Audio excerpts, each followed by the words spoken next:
Toda la actualidad, información y análisis en tiempo real sobre banca, empresas, finanzas personales, bolsa, gestoras y fondos de inversión en intereconomía.com. Con la opinión de los mejores expertos del mundo económico, empresarial y bursátil. Toda la programación en directo y con la posibilidad de escuchar en cualquier instante los mejores momentos de la emisora española líder en información económica. Sigue bien informado en intereconomía.com.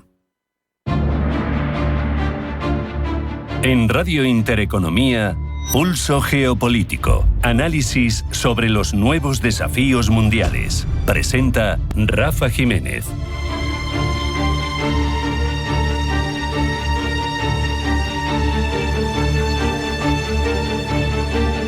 Bienvenidos a Pulso Geopolítico, en una jornada en la que analizamos una coyuntura alarmante en el panorama político global. Por primera vez en más de 2 décadas, el número de autocracias supera al de democracias en el mundo. No es meramente una estadística, es un indicador de una reconfiguración política profunda, multidimensional, con implicaciones significativas para el futuro del orden mundial que ahora mismo se está reconfigurando.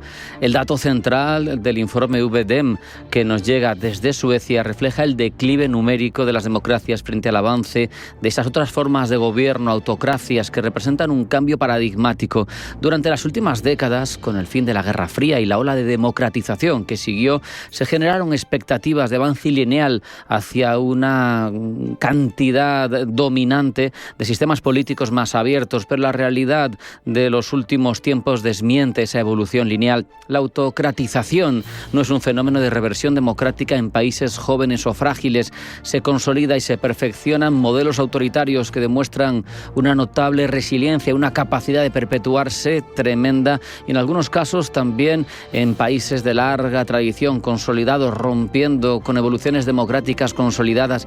¿Y qué significa esto para el mundo? Una erosión, por un lado, de normas y valores liberales que en mayor o menor medida son los que han sustentado el orden internacional occidental, al menos desde el final de la Segunda Guerra Mundial. Instituciones internacionales, tratados, acuerdos basados en principios como la democracia, como los derechos humanos, como el Estado de Derecho, ahora mismo se ven desafiados por regímenes que operan bajo lógicas completamente distintas. La noción de soberanía, por ejemplo, se interpreta de forma divergente. Se prioriza la no injerencia en asuntos internos de otros países, incluso cuando se cometen violaciones de graves derechos humanos y se reprime la disidencia. Los regímenes autocráticos no están sujetos a las mismas rendiciones de cuentas internas, tampoco a los ciclos electorales democráticos, y por tanto pueden adoptar decisiones de política exterior de manera mucho más ágil, mucho más agresiva. Tienen mucha más cintura que los regímenes democráticos, y eso sin duda es una ventaja para estos países. La fuerza, la cohesión interna y en algunos casos la búsqueda de una grandeza nacional o de un papel histórico en el escenario global están empujando también a algunos de esos países a apostar por este tipo de regímenes, como digo, más ágiles y más capaces de operar en un entorno convulso, un entorno sin unas normas claras como el que ahora estamos viviendo. Sabemos, por otro lado, que estamos asistiendo a la emergencia de un mundo multipolar donde no solo coexisten múltiples centros de poder, sino también distintos modelos políticos, visiones del orden internacional. Tenemos un régimen autocrático como es el de China, con una tradición consolidada que viene prácticamente de hace casi un siglo. En pocos años, poco más de década y media, van a cumplirse esos 100 años de la Revolución Popular, y se emerge, en este caso, se ve como emerge una potencia global con una visión de gobernanza alternativa que quiere influir en otros países, que tiene acciones como la llamada Declaración de Beijing, donde se hablaba de planificar juntos el desarrollo, la revitalización, construir conjuntamente una nueva realidad internacional. O, sin ir más lejos y no ahondando en declaraciones oficiales, pero sí en declaraciones comprometedoras, las que surgían tras los múltiples encuentros entre el propio autócrata de Moscú y el de Pekín, donde, caminando prácticamente del brazo y haciéndose confidencias, tanto Xi Jinping como Vladimir Putin dejaban ante los medios esa críptica declaración: el mundo mundo está viviendo un cambio, que estamos protagonizando nosotros un cambio como no se ha visto desde hace décadas.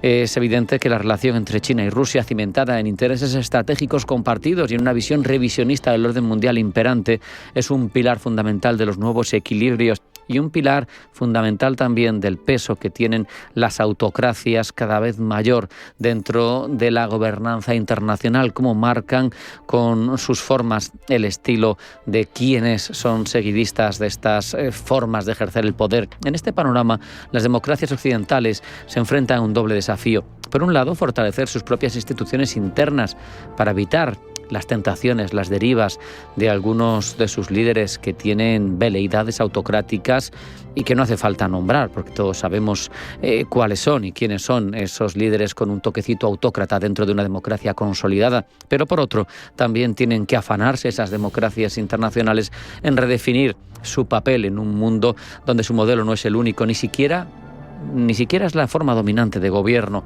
¿Es esta tendencia reversible? Nos preguntamos. La historia, cuando uno la mira en perspectiva, sugiere que los ciclos políticos son dinámicos, son pendulares, y eso pues nos quitaría algo de presión a la hora de analizar esta realidad. Pero la magnitud del retroceso democrático que se está viviendo en estos momentos en el orden internacional exige una acción concertada y exige tomarse muy en serio cómo ha pendulado la mayor parte del poder internacional hacia regímenes, como digo, que no respetan derechos y que son de origen autocrático. Pero hay también que analizar cuáles son las causas internas que empujan a muchos de estos países a abandonar la democracia como forma de gobierno, la polarización de las ideas sin respeto por los valores, la desigualdad dentro de las poblaciones, el abuso de la desinformación, pero incluso sin olvidar y haciendo especial hincapié en la desconexión entre ciudadanos y sus representantes, que hacen ahora mismo que no haya esa identificación entre la masa, el deimos, ese pueblo que tendría que ser quien eligiera a sus representantes, y quienes ostentan el poder.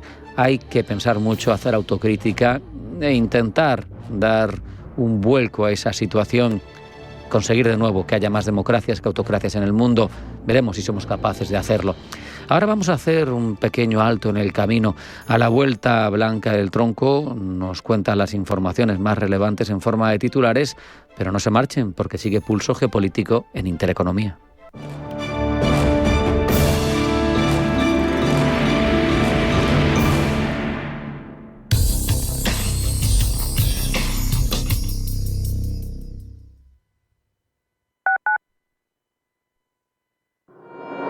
La comarca de Las Vegas y Alcarria madrileña, tierras de bodegas e historia. Descúbrelas a través de sus paisajes únicos, rutas y valles bañados por ríos, bodegas y patrimonio. Enclaves rurales, desconocidos de nuestra región, con museos únicos como Casa Cueva en Tielmes, el Museo de la Molinería en Morata de Tajuña o el Museo Etnográfico La Posada en Chinchón. Y si buscas entornos naturales, la comarca de Las Vegas y Alcarria te ofrece rutas como los Cortados en Titulcia, la senda ecológica del Tajo en Villamanrique de Tajo o visitas a las huertas de Fuentidueña de Tajo o Carabaña. Madden Rural, el Madrid que no te esperas. Atención inversor, únete al club de inversión de Grupos Eneas. Estamos especializados en la compra, reforma y venta de inmuebles y otros activos, ofreciendo rentabilidades muy atractivas. Coinvierte con nosotros. 91 639 0347. Grupos Eneas, tu aliado en la inversión. Sintonizan Radio Intereconomía. Cada vez que vienes a descubrir Madrid, aprendes de su gente, sabores y costumbres, respetas la naturaleza y contribuyes al cuidado del patrimonio. Este es el legado de tu viaje. Proyecto financiado por la Unión Europea Next Generation, Plan de Recuperación, Gobierno de España, Comunidad de Madrid. Isabel tiene la toallita en sus manos, se dispone a encestarla, mira su objetivo, lanza y ¡a la papelera! Tirar toallitas y cualquier otro residuo al inodoro puede atascar las tuberías de tu vivienda y supone una amenaza para el medio ambiente. Juega limpio. Encesta las toallitas en la papelera. Canal de Isabel II. Cuidamos el agua. Radio Intereconomía, la radio de los negocios para estar bien informado. Eres lo que escuchas.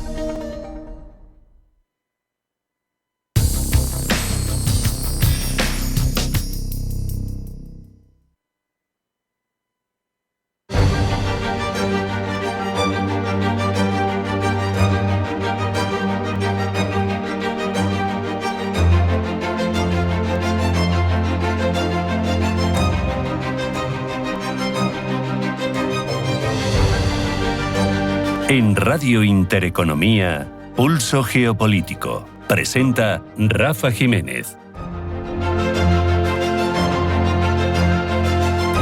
Afrontamos ya los titulares, las noticias más relevantes del ámbito geopolítico que elabora Blanca del Tronco. Blanca, bienvenida, buenas tardes. Buenas tardes. Israel ataca el aeropuerto de Sanaa en Yemen. El ejército israelí asegura haber atacado el principal aeropuerto de Yemen y aviones pertenecientes a los rebeldes hutíes. Se trata del cuarto avión de Yemen Airways destruido por ataques israelíes contra el aeropuerto de Sanaa. El ejército israelí sostiene que el aeródromo es operado continuamente por los insurgentes, al igual que los dos importantes puertos de Yemen, Al-Salif y Al-Judeida, ubicados en el Mar Rojo y que también fueron atacados la pasada semana. Naciones Unidas confirma al menos 47 heridos en Gaza. Heridos por disparos durante un ataque a civiles palestinos en un centro de distribución de ayuda humanitaria en Gaza. Los disparos, al parecer, fueron realizados por fuerzas del ejército israelí. Según el gobierno gazatí, al menos 3 personas habrían muerto, aunque Naciones Unidas no puede confirmar este último punto. La Amnistía Internacional acusa a Hamás de reprimir protestas contra el grupo en Gaza. La ONG dice que es abominable que mientras la población no sufre atrocidades a manos de Israel, las autoridades en gazatíes incrementen aún más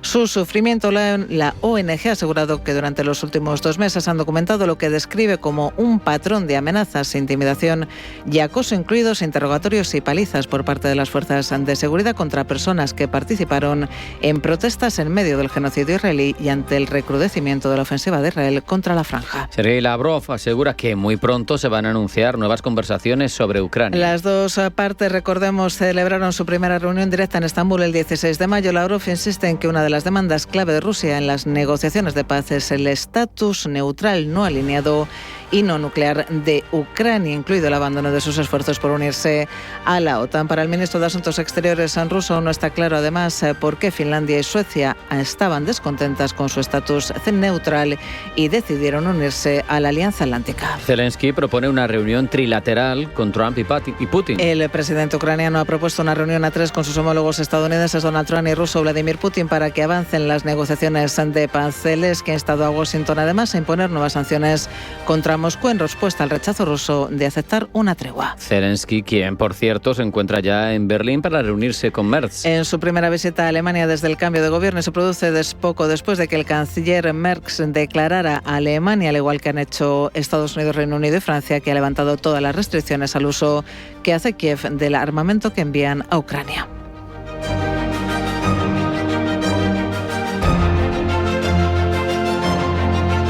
En Radio Intereconomía, Pulso Geopolítico.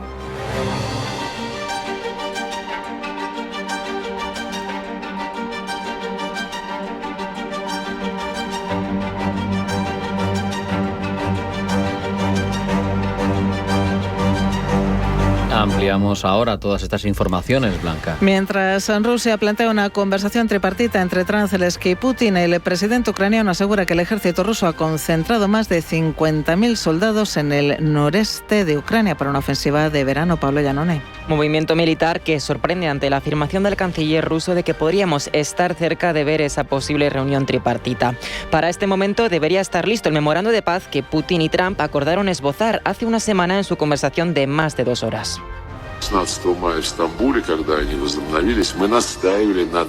En este sentido, Lavrov ha recordado que la principal exigencia de Putin para alcanzar la paz es la resolución de las causas profundas de la guerra. La primera es que Ucrania derogue todas las leyes discriminatorias como la prohibición de la lengua rusa y de la Iglesia Ortodoxa Ucraniana canónica. Un asunto en el que, dice Lavrov, se ha insistido durante la ronda de conversaciones entre las delegaciones rusa y ucraniana en Estambul desde el 16 de mayo. La segunda es el alineamiento de Ucrania con la OTAN y su posible membresía. En este sentido, Lavrov recuerda que el estatus neutral no alineado y no nuclear de Ucrania se proclamó solemnemente en la Declaración de Independencia de este país, adoptada en 1991. Además, el ministro de Exteriores ruso ha calificado de muy preocupante los planes del canciller alemán de Friedrich Merz de construir el ejército más poderoso de Europa. Precisamente ahora en Berlín se encuentran reunidos Merz y Zelensky con la idea de fortalecer la ayuda militar después de que ayer el canciller alemán expresase que Ucrania tiene derecho no solo a defenderse contra Rusia, sino también a atacar.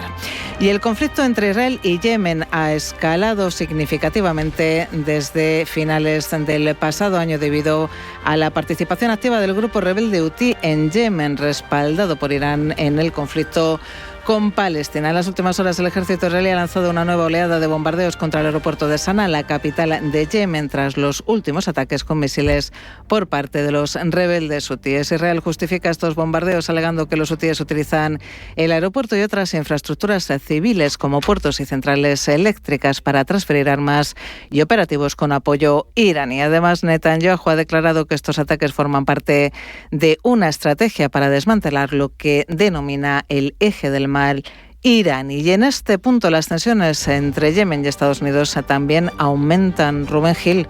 La relación entre Estados Unidos y Yemen, especialmente con el movimiento rebelde hutí que controla buena parte del país, es muy tensa y se ha deteriorado desde finales de 2023.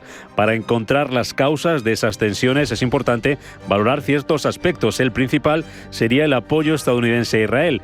Estados Unidos, recordemos, es uno de los principales aliados de Tel Aviv y desde el principio del conflicto, en octubre de 2023, los hutíes en Yemen, que respaldan a los palestinos, han comenzado a lanzar ataques con drones y misiles, primero contra objetivos israelíes y después contra barcos comerciales vinculados a Estados Unidos y sus aliados en el Mar Rojo. Ataque ante los que Estados Unidos respondió con una operación militar conjunta para proteger esta vía marítima, lo que incrementó los bombardeos contra posiciones hutíes en Yemen.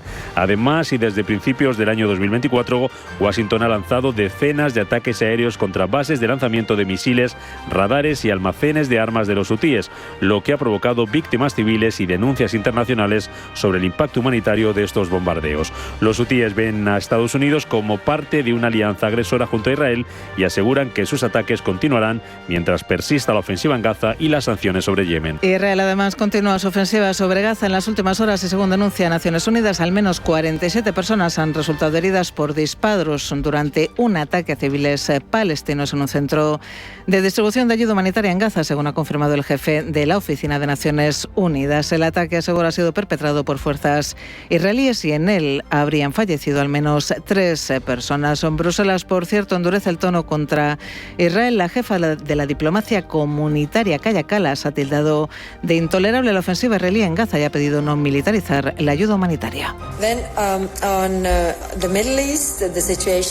En Oriente Medio la situación en Gaza sigue siendo grave. Los ataques de Israel en Gaza van más allá de lo necesario para combatir a Hamas, eludir a Naciones Unidas en la entrega de ayuda, socava los principios humanitarios y los incidentes que cuestionan el estatus especial de Jerusalén podrían, dice Kallas, agravar aún más las tensiones.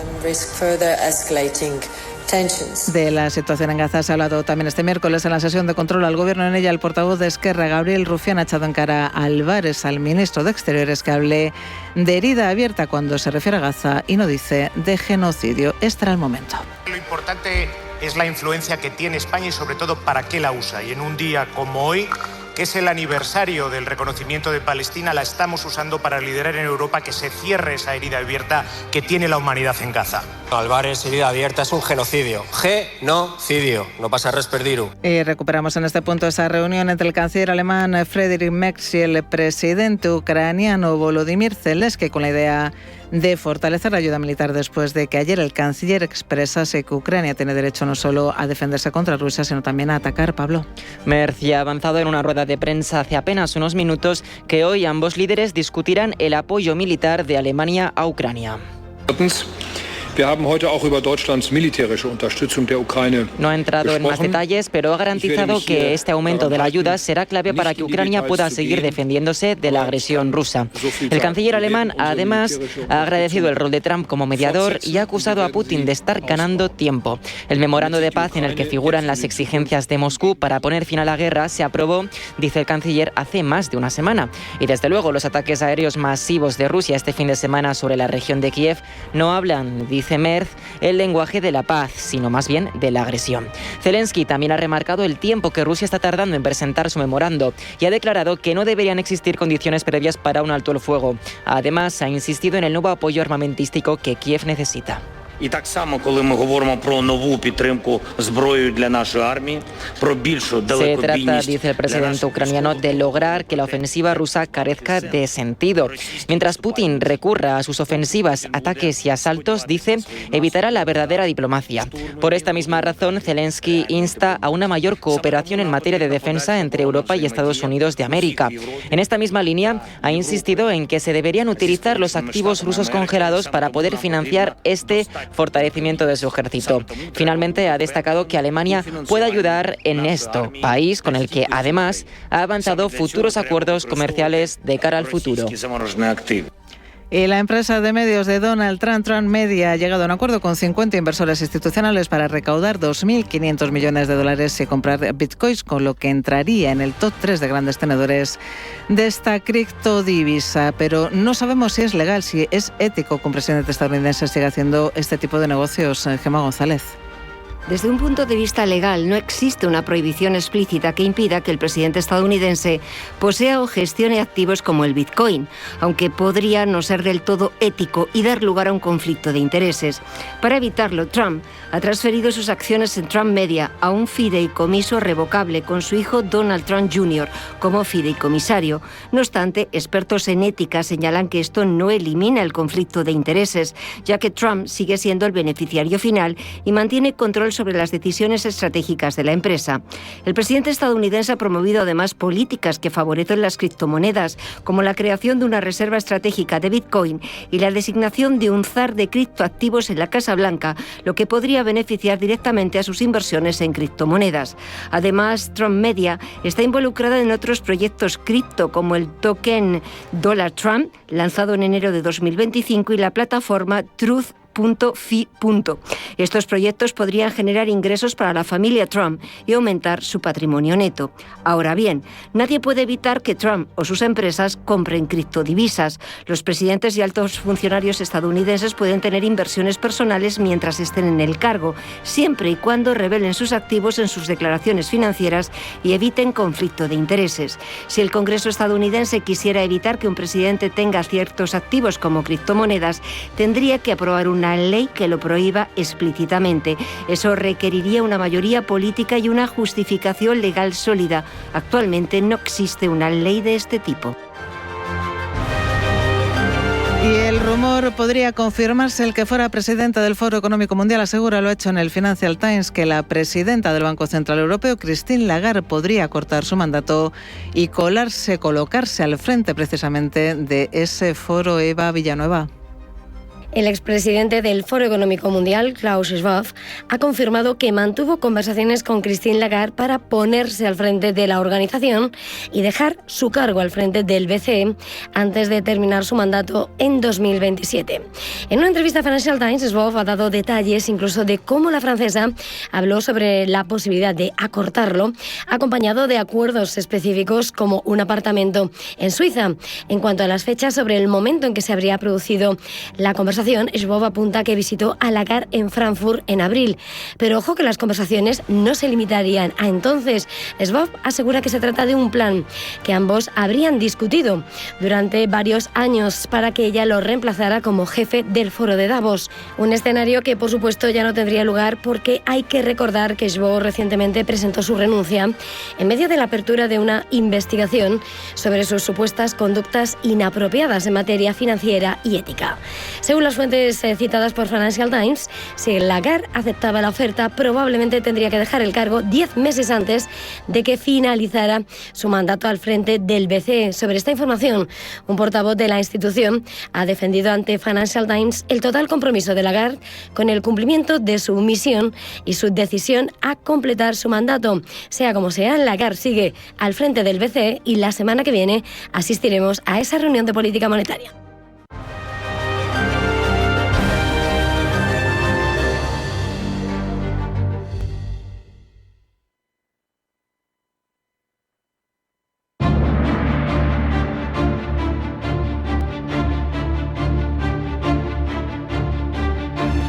En Radio Intereconomía, Pulso Geopolítico. Vamos a repasar los contenidos que nos acercan las principales cabeceras internacionales y cómo varía su enfoque según el sesgo de cada uno de ellos. una labor que desarrolla Pablo Llanone. Pablo, bienvenido, buenas tardes. Buenas tardes. Empezamos en Japón. The Japan Times mira a India en el contexto del conflicto entre Pakistán y Nueva Delhi.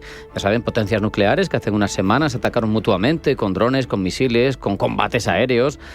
China jugó un papel clave en la sombra, aportando arsenal a Pakistán. Y para The Japan Times, el material militar chino, dice, no estuvo a la altura. Aunque eso sí permitió a Pakistán derribar varios aviones indios, incluidos cazas Rafale de fabricación francesa. Algunos sistemas no cumplieron con las expectativas, dice.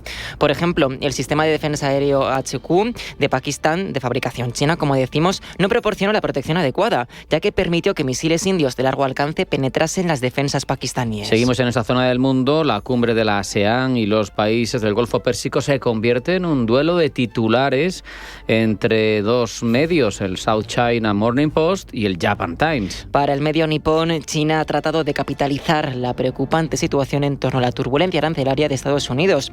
The South China Morning Post no se achanta y expresa con orgullo que China y la ASEAN finalizan conversaciones para forjar un acuerdo de libre comercio más sólido en medio de esta amenaza de guerra arancelaria de Estados Unidos. Conversaciones que han transcurrido en medio de las tensiones territoriales que siguen en el mar de China Meridional entre China y Filipinas. Pekín ha sido acusado de buscar expandir su influencia en ese estratégico enclave marítimo por donde transcurre nada menos que el 30% del comercio mundial.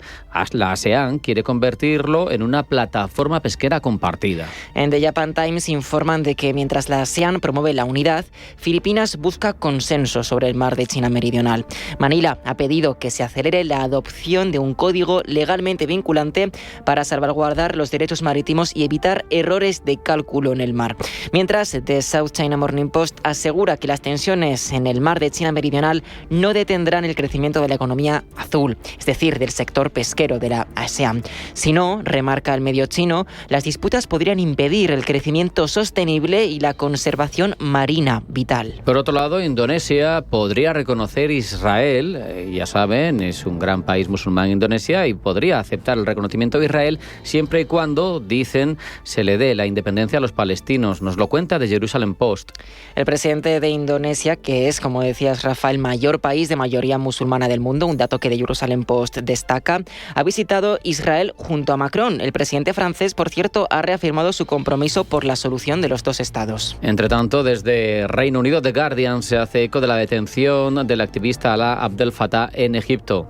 El activista de derechos humanos y escritor británico-egipcio se encuentra detenido ilegalmente por el gobierno egipcio en una cárcel de El Cairo. Keir Starmer, el primer ministro de Reino Unido, pidió la semana pasada por segunda vez al presidente egipcio Abdel Fattah al-Sisi que mostrase clemencia, diciendo que el gobierno egipcio estaba causando gran angustia a la familia. Vamos con Le Monde, el rotativo galo. Nos cuenta que el rey Carlos III defiende la autodeterminación de Canadá ante las amenazas de Donald Trump. Durante una visita que para el medio galo fue altamente simbólica, el jefe de Estado británico reafirmó la soberanía de Canadá. Nos recuerda, además, que el primer ministro canadiense, Mark Carney, ya se ha opuesto repetidamente a los intentos del presidente estadounidense de convertir al país en el 51º estado estadounidense. Y mientras tanto, desde Alemania, Frankfurter Allgemeine Zeitung se hace eco de que Trump ha asegurado que la cúpula dorada para Canadá será gratuita, eso sí, si se adhiere a Estados Unidos. Recordemos que al final de su mandato, en poco menos de 4 años, el republicano ya quiso construir esa cúpula dorada, inspirada en la cúpula de hierro de Israel, sistema de defensa de última generación. Pues bien, Trump, dice el medio alemán, vuelve a incidir en la construcción de esta cúpula y además la ofrece como protección a Canadá a través de este nuevo sistema de defensa contra misiles. Protección es una palabra que el medio alemán destaca. Si el vecino del norte sigue siendo un estado independiente pero desigual, dice Trump, la participación en la cúpula dorada costará 61.000 millones de dólares. Pero no costará nada, sin embargo, si se convierten en ese preciado 51º estado. Trump, dice el medio, escribió además que Canadá estaba considerando esta oferta.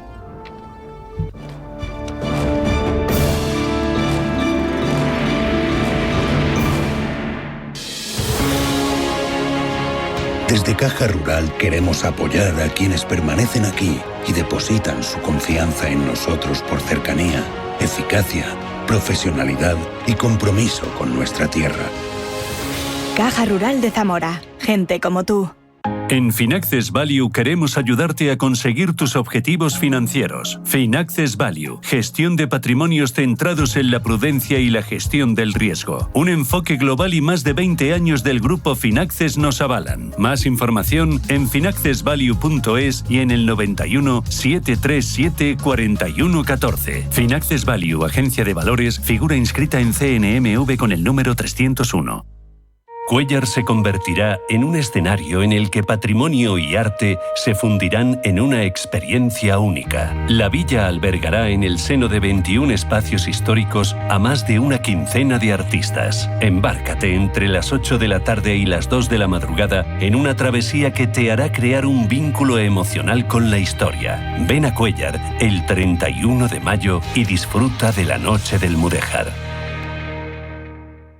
La Hora de Miguel Ángel es un programa dedicado a la salud y la prevención de enfermedades. Con un lenguaje claro y sencillo, te explica cómo llevar una vida saludable. La Hora de Miguel Ángel, todas las noches a las 12 en Radio Intereconomía.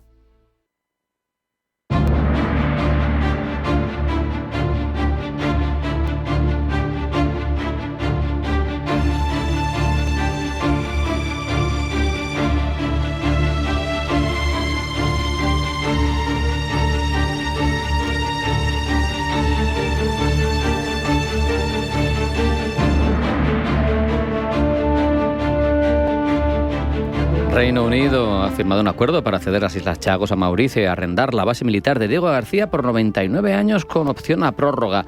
Y nosotros nos preguntamos, cuando escuchamos eso en pleno siglo XXI, cuando analizamos las relaciones geopolíticas, cuando analizamos la capacidad de las potencias occidentales para proyectarse en territorios que físicamente están alejados de sus metrópolis, ¿cómo puede pasar? ¿Cómo puede haber vestigios de la época colonial?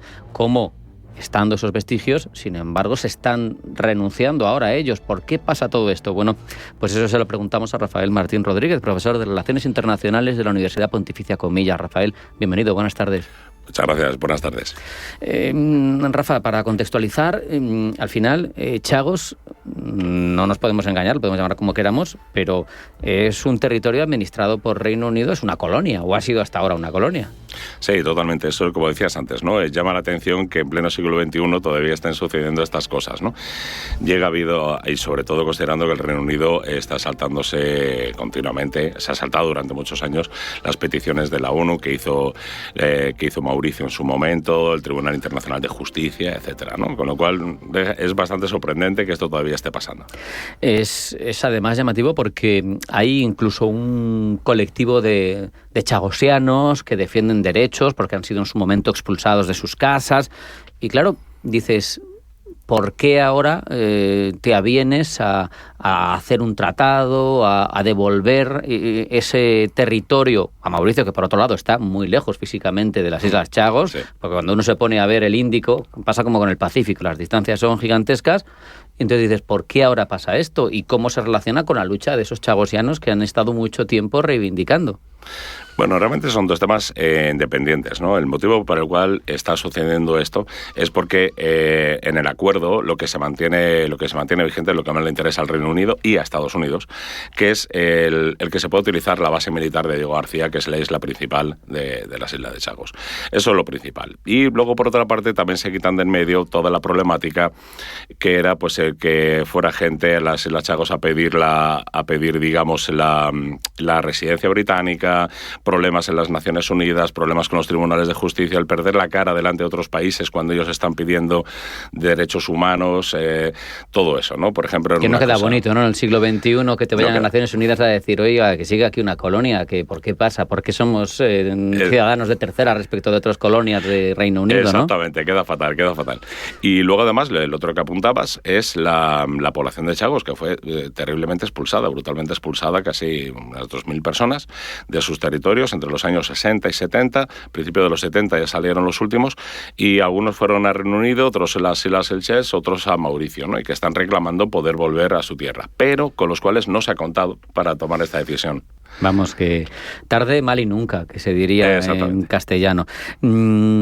Has mencionado la base, que evidentemente pliega sus velas en Reino Unido en la zona porque le permiten seguir utilizando la base. ¿Por qué es tan importante esa base, Diego García? Da la sensación pues de que es una cabeza de puente, vamos a decir, para proyectarse dos potencias occidentales hacia una zona que, si miras del Índico hacia la derecha, hacia el este, pues tiene una cantidad de circunstancias geopolíticas candentes tremenda. Exactamente, y no solamente hacia la derecha, también hacia la izquierda, ¿no? Pero sobre todo hacia la derecha, como bien apuntabas. Históricamente esta base la ha utilizado Estados Unidos, arrendada el Reino Unido, pues por ejemplo en las guerras de Afganistán, en la guerra de Irak, ya incluso en Vietnam se llegó a utilizar, ¿no? Tiene bombardeos nucleares y es actualmente pues prácticamente la más desarrollada que tiene Estados Unidos en el exterior, ¿no? Y esto era lo que más les preocupaba. ¿Por qué? Porque la posición es geográficamente muy interesante, es la posición que cierra, digamos, ese círculo tan conflictivo que arranca con el Mar del Sur de China, que luego va por las Malucas, etcétera, por el estrecho por los estrechos, y que podría cortar en algún momento el suministro de gas de petróleo que reciben países como China. Y por el lado oeste tiene India, que es un aliado más o menos, digamos, podría ser un aliado de Estados Unidos, eso siempre se ha buscado, y por lo tanto sería una manera de reforzar ese nudo central. Es tremendo. Yo leía que están los B-52 famosos, que son muy antiguos, pero a la vez, bueno, evidentemente se han ido reforzando, y siendo tan antiguos, son unas plataformas volantes verdaderamente sobre las que articula Estados Unidos su capacidad de disuasión nuclear en operaciones de este tipo. Por lo tanto, es una base fundamental, ¿no?, en capacidades. Sí, para ello es totalmente cierto. Y además es que el tema de China es importante porque tiene grandes amigos en la zona. Para empezar, las Islas Mauricio. Bueno, es un gran aliado de China, y entonces, aunque el territorio pase de nuevo a Mauricio, el hecho de que Estados Unidos tenga allí estos bombardeos, pues es un elemento disuasorio muy importante. De hecho, este argumento que mencionas es el que ha esgrimido la líder conservadora Badenoch en Reino Unido para criticar todo el proceso, porque dice que ha mencionado una autolesión nacional, porque nos deja, dice, a Reino Unido más expuestos a China. Precisamente esa es la variable de la ecuación que verdaderamente le preocupa. Sí, exactamente. Que también debería... Yo creo que la preocupación estaba más en la Casa Blanca, honestamente, aunque ellos aceptaron, digamos, esta propuesta, que en Reino Unido, o por lógica, ¿no? Pero también es que los conservadores británicos tienen esta tendencia a seguir manteniendo los restos del imperio, con una idea muy colonialista, ¿no?, que choca, digamos, con los laboristas. Aunque hay que reconocer también que las reuniones empezaron precisamente con el gobierno conservador anterior, ¿no? Pero yo creo que estos son reminiscencias del pasado, y también hay que entenderlo desde un punto de vista electoralista totalmente. Simplemente criticar al contrario, ¿no? Exactamente. Es curioso porque, por un lado, lo apuntabas muy bien, es un anacronismo tener un territorio de este tipo, pero por otro, cuando uno analiza un paralelo, que es Francia, también potencia nuclear, sabes y analizas y ves que Nueva Caledonia, por poner un ejemplo, y otras posesiones del Pacífico para Francia son parte de esa estrategia de proyección internacional y no tienen problema en seguir manteniendo. Sin embargo, en este caso han querido desvincularse. Es curioso porque es la única manera para países de raíz europea física poder proyectarse hacia el Pacífico, que es hacia donde ha basculado el mundo, las propiedades antiguas, las colonias. Sí, pero siempre considerando eso, que lo más importante es que siguen manteniendo la base militar. Y además yo creo que ellos esperan también que las Islas Mauricio haga un giro hacia Occidente y no tanto hacia China, debido a que ahora hay una base militar estadounidense realmente ya reconocida y por fin, ya no solamente de jure, sino también de facto en su territorio, ¿no? Yo creo que ese es el tema. No sé si hay otras variables más alrededor de las Islas Chagos, potencias regionales y globales, y tiene algún otro elemento que tener en cuenta más allá de la base de Diego García y de su posición geoestratégica, ¿no? No sé si tenemos más intereses geopolíticos o económicos incluso, no sé si porque muchas veces este tipo de islas en situaciones concretas también tienen, por ejemplo, la geoeconomía de grandes bancos pesqueros, los recursos submarinos, no sé si es el caso. Sí, totalmente. se está planteando también, digamos, inspección a la zona en búsqueda de gas, de petróleo, etcétera, ¿no? Y antes mencionábamos el tema de China, que tiene una fuerte vinculación con las Islas Mauricio y con las compañías pesqueras prácticamente pueden pescar ahí en toda la zona de lo que quieran, ¿no? Y entonces yo lo que creo es que puede haber una especie de negociación a 3-4 bandas en las cuales todavía no estemos informados, ¿no? En los cuales en el futuro vamos a ver esas negociaciones con China, vamos a verlas con Estados Unidos, con las Islas Mauricio, digamos, para un reparto, digamos, un reparto de zonas de influencia, de investigaciones sobre gas, petróleo y otro tipo de cuestiones. Es que es curioso porque me llama la atención cómo cada uno intenta puentear, intenta atajar, intenta conseguir su salida. Y tenemos a China que no quiere necesariamente pasar por su mar interior en disputa, no quiere necesariamente pasar por el estrecho de Malaca y dice no pasa nada, bajo por Pakistán en línea recta, salgo al Índico, ahí me ahorro un montón de problemas marítimos. Y luego tengo mi base de Djibouti también para ir vigilando un poquito mis mercancías, ¿no? Y a la vez, a la inversa, la capacidad de energía que pueda surgir a partir de esa trayectoria, con lo que demuestra que todos están intentando marcar ahí unas estrategias de posibilidad y de autonomía, incluso puenteando la física, ¿no? O sea, la geografía física. Sí, estamos viviendo en ese sentido un momento muy interesante, porque China está intentando esto, Estados Unidos está intentando recuperar un poco el tiempo perdido y asentarse más en esas zonas, como por ejemplo en Diego García.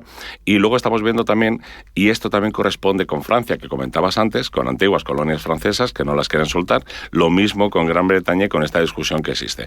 O sea, yo creo que estamos viviendo un momento en el cual antiguas y nuevas potencias están intentando redibujar el mapa en búsqueda precisamente de una autonomía energética, de una autonomía técnica que no les haga depender a unos de otros. Fíjate, lo que pasa es que esto tiene varias lecturas, porque tiene la lectura geoeconómica, pero tiene también la lectura puramente militar. Cuando uno piensa, por ejemplo, me voy a mover un poco en el mapa, pero cuando uno piensa que Estados Unidos, para intentar contener la proyección de China más allá de ese mar que Pekín reclama como interior, dices, tiene las bases de Japón, Okinawa, tiene Guam, tiene todos los aliados que maneja por la zona, y vas haciendo un arco, vamos a decir, una figura de un arco de contención. Sí. Y al final, dices, todo esto no solo es intereses económicos, no solo es preponderancia, vamos a decir, en el ámbito de soft power o similar, sino que es casi una forma de tomar posiciones. Es militar. Por si acaso. Sí, es militar por si acaso. Y ese por si acaso que en Europa todavía lo vemos como muy lejano, en territorios de Asia, del Índico, no es que lo vean más cercano, pero yo creo que corresponde un poco a esta mentalidad del libro de la guerra, que decía, si quieres la paz, prepárate para la guerra, ¿no? Y un poco eso es lo que están haciendo. Entonces, de la misma manera que Estados Unidos establece estas bases con esta línea de contención, por otro lado está China escapando con el famoso collar de perlas, y como has apuntado antes muy bien, a través de Pakistán, etcétera, y luego Europa intentando tomar posiciones, digámoslo así, ¿no? Pero es como una manera de decir, Estados Unidos y Gran Bretaña, independientemente de todo lo que pasara con las Islas Mauricio, jamás hubiera dado este paso si no hubiera estado asegurada, digamos, la presencia de Diego García de la base militar. Y de hecho yo creo que lo han visto como un mal menor necesario, no sea que en el futuro, por una presión exhaustiva de la Corte Internacional de Justicia, no hubiera más remedio que entregar estas islas, y entonces perderían también la base. Claro. De esta manera salvan la cara, pero mantienen la base, que para ellos es lo más importante. Imagínate si la base hubiera caído en manos de China porque se lleva bien con Mauricio. Eso es lo que yo creo que ellos honestamente han estado valorando bastante para dar este paso. Es tremendo porque al final esto no hace otra cosa más que reflejar pues lo que sabemos y repetimos muchas veces, pero que es una realidad, que el mundo ha pendulado hacia el eje del Pacífico, que demográficamente el mundo está en el Pacífico, económicamente también, y ahora nos damos cuenta de que si estalla un conflicto probablemente sería accesorio en Europa. Y donde va a estar el foco va a ser en Asia, probablemente, ¿no? Y es donde están las mayores potencias demográficas, nucleares. Exactamente, y ahí tenemos islas como por ejemplo las Maldivas, ¿no? Las Maldivas, que hacen un juego entre ahora China, ahora India, etcétera, que siempre pasaban desapercibidas para nosotros en Occidente, o tenemos de repente estas islas de las cuales nadie hablaba, las Islas Chagos, o Mauricio, que tampoco se habla de ello y que tiene una fuerte cultura hindú, ¿no? Que también eso se espera que se tenga en cuenta por parte de Estados Unidos y Gran Bretaña, ¿no? A pesar de esta influencia de China. Con lo cual es todo un tablero de ajedrez que Europa tiene que empezar a acostumbrarse a él porque cada vez va a ser más importante. Y porque cada vez va a soplar menos el viento del soft power y va a haber que armarse como estamos intentando hacer para estar preparados, para tener argumentos que poner sobre la mesa. Rafael Martín Rodríguez, profesor de Relaciones Internacionales de ICADE. Ha sido un placer hablar contigo. Muchas gracias. Un abrazo. Hasta la próxima.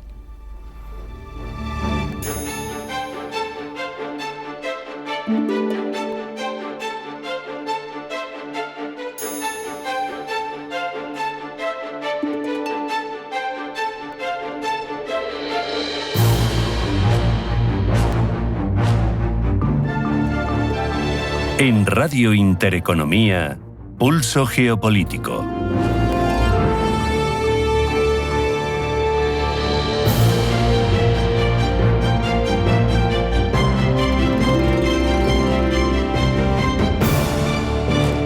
Europa se sabe menos protegida que durante la Pax Americana. Se intenta encontrar en un futuro con autonomía estratégica, se quiere rearmar, pero hay visiones diferentes, distintas reacciones. Países que igual por historia, por cercanía a Rusia, tienen mucho más claro, otros que son reacios. Precisamente por eso está haciendo referencia para el rearme europeo casos como el de Polonia, el socio de la OTAN que más gasta en defensa. Hablamos de ello ya con Carlos de Antonio Alcázar, analista del Centro para el Bien Común Global de la Universidad Francisco de Vitoria, quien además ha sido agregado de defensa en la Embajada de España en Alemania, ocupándose también de lo relativo a Polonia, una voz más que autorizada para hablar de ello. Carlos, bienvenido, buenas tardes. Muy buenas tardes, Rafa. Un placer, como siempre.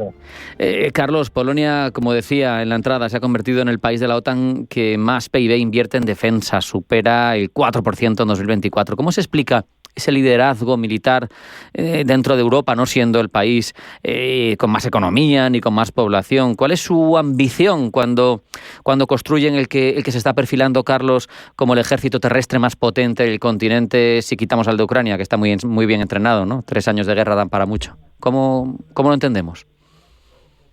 Pues efectivamente, Rafa, mira, Polonia es un caso paradigmático, ¿eh? Es un ejemplo. En el 2024, pues como bien sabes, ha invertido casi un 4,12% de su PIB. Y es que Polonia quiere tener su puesto en Europa y quiere tener su puesto en la OTAN y ve muy de cerca la amenaza rusa, ¿no? Fíjate que ha recibido más refugiados que nadie, ¿eh? Ha funcionado, pues, ¿cómo te diría yo? Como una zona de amortiguación, ¿no?, entre los combates en Ucrania y el resto de Europa. Y sobre todo ha ayudado a Kiev, ¿no? Y si hablamos un poquito de esa ambición de Polonia, pues fíjate que cuando Polonia ingresó en la Unión Europea, pues era una Unión Europea que estaba marcada por el eje franco-alemán, y eran ellos los líderes, ¿no? Y parece que trataban como países de segunda, pues a los países que entraban desde el este, entre ellos a Polonia, ¿no? Y Polonia cambió con la guerra, con la agresión rusa a Ucrania. Polonia cambió. Y como curiosidad, pues por ejemplo, en marzo del 2022, Morawiecki, el anterior presidente, fue uno de los primeros presidentes en llegar a Kiev. Qué bueno. Es importante, ¿no? Es decir, demostrar su liderazgo. Sí. Sabemos, Carlos, que la historia de Polonia, tanto en el siglo pasado como históricamente, cuando estaba unida con Lituania, está marcada por invasiones y ocupaciones por parte de Alemania, por parte de Rusia. Tenemos 1000 historias, ¿no? ¿De qué manera crees, Carlos, que estas malas experiencias históricas que ha padecido Polonia han forjado esa percepción que tienen los polacos de la amenaza rusa y esa decidida apuesta, porque es verdaderamente decidida, por la autodefensa, por ser capaces de defenderse? Pues fíjate, aquí tiro un poquito también de experiencia propia, Rafa, como tú decías al principio, ¿no? Cuando estaba de agregado en Alemania, pero también tenía otros países, entre ellos Polonia, pues tuve la inmensa suerte de hablar con militares, con políticos, con civiles, que de verdad sentían la amenaza de Rusia, que conocían los métodos de la Unión Soviética y ahora los de Rusia, ¿no? Entonces entre ellos era una mezcla, pues, de un cierto odio, cierto temor, un cierto respeto, pero también era un sentimiento de que Rafa no se iba a repetir jamás, ¿no? Entonces, no sé cómo decir, esto les ha forjado a Polonia una identidad cultural, pues, muy muy arraigada, ¿no? Muy patriótica, un nacionalismo de decir no vamos a sufrir más. Claro. Da la sensación, mirándolo desde aquí, que Polonia es fundamental ahora mismo para la defensa de Europa, por posición geográfica, esa posición física de colchón que decías tú, que linda con Ucrania, también lo hace con Kaliningrado, con el corredor Suwalki. Parece un país fundamental ahora mismo para defender al resto del continente, a los países bálticos, a la propia Alemania, ¿no? Efectivamente, mira, para empezar, Polonia ha ganado una autoridad moral muy importante, ¿no? Porque ha demostrado, yo creo que es de los primeros países que han demostrado lucidez y realismo frente al peligro de esta Rusia imperial, ¿no? De esta Rusia de Putin. Y lo han estado estuvieron avisando desde que Putin hizo el discurso famoso aquel en la conferencia de Múnich en el 2007. Ya todo el mundo se nos puso un poquito, pasó desapercibido, ¿no? Pero Polonia se lo tomó muy en serio, ¿no? Allí Putin criticó la expansión de la OTAN, dijo que tenía un carácter provocativo, pero claro, Polonia dijo, ojo, conocemos a la Unión Soviética, conocemos cómo se las gasta, y ellos pensaron que Polonia y los bálticos podían ser los siguientes, ¿no? Claro. Fíjate, hablando de los bálticos y ese famoso corredor, efectivamente ese corredor, el corredor Suwalki, tiene su importancia, ¿no? Tiene su importancia. Pero yo creo que con la entrada de Suecia y Finlandia, el peligro de quedar los países bálticos un poquito aislados, ¿no? Si los rusos cerraran ese corredor militarmente, pues creo que bueno, pues ya no es tan así, ¿no? El importante golpe de que Suecia y Finlandia entraran en la OTAN, pues ya no es un punto tan débil de la alianza, claro, ¿no? Independientemente de que, como bien sabes, Rafa, si los rusos hacen eso, se podría invocar el artículo 5 de la alianza. Claro, totalmente. Es tremendo. Lo decías tú, Carlos, Polonia ha sido consciente siempre del peligro ruso en 2007, en 2010. Tienen la percepción de que si Putin decide continuar avanzando les va a tocar a ellos, a los bálticos. Me da la sensación de que están preocupados, lógicamente, con Putin, con Rusia, pero también incluso que cunde cierta preocupación por la actitud última de Estados Unidos, ¿no? Pues efectivamente. Es decir, ellos tienen, ¿cómo te diría yo? Tienen, por su historia, perciben la amenaza. Es que ya la han tenido, ¿no? Y gracias a Dios hay un fuerte consenso político y social, ¿no? Y han tomado decisiones importantes para defenderse, ¿no? Tiene un ambicioso, ya empezó cuando yo estaba allí en el 2021, con un plan de modernización técnica muy importante, ¿no? Para su industria de defensa. Ellos tienen un grupo de empresas que se llama el PGZ, un grupo de empresas de armamento polaco, muy importante. Tal vez en ese momento estaban muy aliados con los norteamericanos. Ahora mismo hay entre los 10 a 12.000 efectivos norteamericanos, fuerzas norteamericanas desplegadas en Polonia, que es muy importante. También apostaron no solo por la OTAN, sino por Estados Unidos, ¿no? Y bueno, pues ahora quizás tengan una cierta preocupación que yo creo que no es tal, porque son los miembros de la OTAN, Rafa, que más invierten en defensa. Es tremendo, sí. Y además has mencionado tú también antes, en algunas de tus respuestas, esa cohesión social que viven ante una percepción del peligro en la puerta. Es una sociedad que está muy dividida en muchos aspectos, que hay mucha polarización política, pero sin embargo, respecto del gasto en defensa elevado, tienen un consenso político total, político y social, ¿no? Al final se convierte en un ejemplo, ¿no?, para otros socios de la OTAN. Es el único que está cerca del 5%, gasta más sobre su PIB que la propia Estados Unidos. O sea, no en términos absolutos, obviamente, sino en relación con su PIB. Esto es al final, yo creo, también inspirador para otros socios europeos, ¿no? Si lo puede hacer Polonia, ¿por qué no lo pueden hacer otros? Totalmente. Yo creo que es un buen ejemplo. Es decir, con cambio de gobierno, porque antes tenían los más conservadores de Justicia y Libertad, ahora tienen a Donald Tusk, que es más centro-derecha, políticamente, pero también militarmente, pero también socialmente, es un pueblo muy unido. Es un pueblo muy unido porque percibe la amenaza. De verdad, ellos temen, tienen respeto, no desprecian en absoluto a Rusia, ¿no? Saben de lo que es capaz. Y como te decía, ellos han iniciado, es que van hacia el 5%, ¿no? Y con respecto a la industria de defensa, pues no solo la propia, en armamento ligero, en armamento, sistemas de armas menores, ¿no? Pero es que han comprado sistemas de armas a Estados Unidos y a Corea del Sur, ¿no? Para luego coproducirlos en Polonia, o sea que es interesantísimo. ¿Esto, Carlos, dificulta la interoperabilidad por tener proveedores diversificados o se puede asumir? Bueno, no te voy a engañar, Rafa. Al tener armamento de diverso tipo, de diversa procedencia, pues esos son para el mantenimiento, para las Fuerzas Armadas, pues suponen importantes desafíos, ¿no? Pero también oportunidades, ¿no? Se enfrentan, pues, efectivamente, al mantenimiento de sistemas de armas de procedencia soviética. Ojo, que han pasado mucho armamento ya a Ucrania, ¿vale? Pero tienen armamento occidental, tienen armamento alemán, carros de combate, tienen los M1 Abrams de Estados Unidos, la versión más moderna, pero ya se están recibiendo el carro de combate más moderno y están recibiendo de Corea del Sur. Efectivamente, son desafíos, pero también son oportunidades para toda su industria, para todos sus especialistas, y yo creo que lo van a hacer bien en esa diversificación.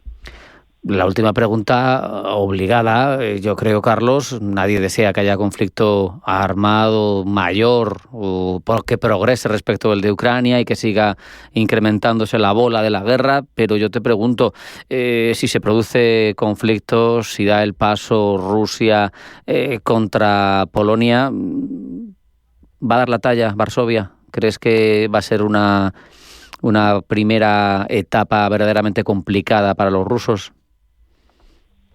Pues mira, lo primero, como te decía, hay fuerzas norteamericanas desplegadas en Polonia. Y luego, pues mira, como por mi experiencia como área de defensa cuando estaba en Alemania y me desplazaba a Varsovia y hablaba con ellos, pues conozco a las Fuerzas Armadas polacas, ¿no? Y a sus militares. Y no tengo ninguna duda que van a dar la talla. Además, Rafa, defenderán su soberanía, su territorio, y son un aliado muy eficaz, y yo creo que tienen unas Fuerzas Armadas muy serias y muy profesionales. Ojalá no haya conflicto, pero si lo hay, pues estaremos algo más tranquilos por tener a los polacos allí. Carlos Antonio Alcázar, analista del Centro para el Bien Común Global de la Universidad Francisco de Vitoria, ha sido un verdadero placer hablar contigo estos minutos, repasar lo que supone Polonia ahora mismo en el teatro europeo. Te lo agradezco mucho, un abrazo y hasta la próxima. Muchísimas gracias, Rafa. Nosotros hemos llegado ya hasta el final, no hay tiempo para más en este pulso geopolítico. Hemos hablado del aumento de autocracias frente a democracias en el mundo, por primera vez en mayoría en las últimas 2 décadas. Hemos reflexionado sobre la proyección al Indo-Pacífico del Reino Unido y la devolución de las Islas Chagos, y también hemos hablado de Polonia y su defensa frente a Rusia. Mañana más. Hasta mañana.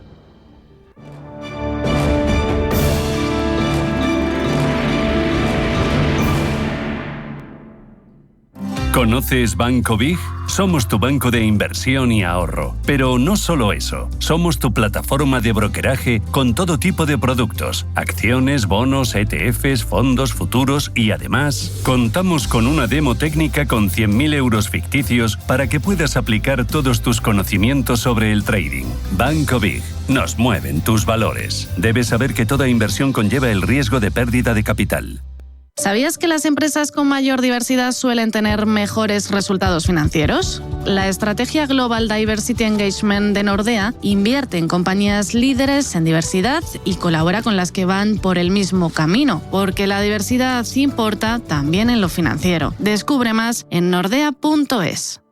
La Fundación Real Madrid celebra su gran partido por la solidaridad, un pase para la esperanza. Más que un encuentro entre leyendas, es un símbolo de compromiso con los jóvenes en situación vulnerable. Junto a la Comunidad de Madrid, la Fundación Real Madrid lanzará un programa para apoyar a chicos y chicas desde los 16 años con formación, empleo y herramientas para su futuro. ¿Tienes un proyecto o sueño emprendedor? No te pierdas Emprende en Intereconomía con Juanma Romero. Cada semana descubrirás historias de éxito, consejos prácticos y claves para liderar tu negocio con carisma y empatía. Aprende, crece y conéctate con emprendedores como tú. Emprende en Intereconomía con Juanma Romero, el programa para transformar tu futuro. Te esperamos todos los jueves a las 10 de la noche en Radio Intereconomía. Radio Intereconomía es la radio económica de referencia.